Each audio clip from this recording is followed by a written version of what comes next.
Halo, perkenalkan nama saya Siti Masito. Di sini saya akan mereview materi mengenai margin of safety dari mata kuliah akuntansi manajemen. Margin of safety adalah kelebihan dari penjualan yang dianggarkan di atas titik impas volume penjualan. Margin of safety menjelaskan jumlah di mana penjualan dapat menurun sebelum mulai terjadi kerugian. Semakin tinggi margin of safety, maka semakin rendah resiko yang didapat perusahaan tersebut. Begitupun sebaliknya, semakin rendah margin of safety, maka semakin tinggi resikonya. Analisis margin of safety menunjukkan berapa banyak penjualan yang boleh turun dari jumlah penjualan tertentu di mana perusahaan belum menderita rugi atau dalam keadaan break-even.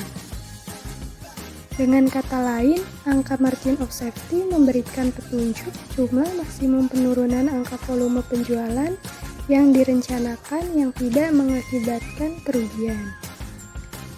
Misalnya, angka margin of safety diketahui 50%, maka jika jumlah penjualan yang terjadi berkurang atau menyimpang lebih dari 50% dari penjualan yang direncanakan, maka perusahaan akan menderita kerugian.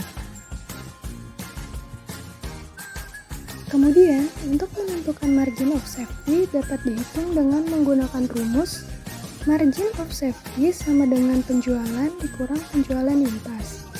Margin of safety penjualan direncanakan sama dengan penjualan dikurang penjualan impas per penjualan dikali 100%.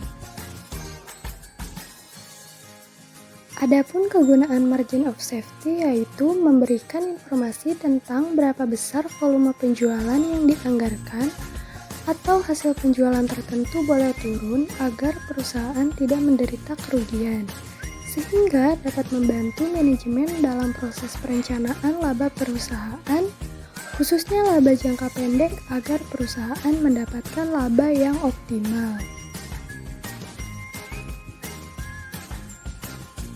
Dengan mengetahui margin of safety, maka akan diperoleh manfaat bagi kemajuan perusahaan.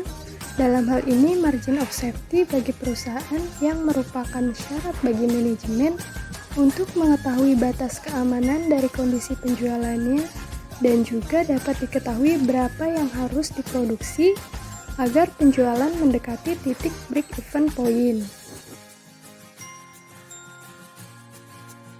Sekian penjelasan dari saya, kurang lebihnya mohon maaf. Semoga bermanfaat. Terima kasih.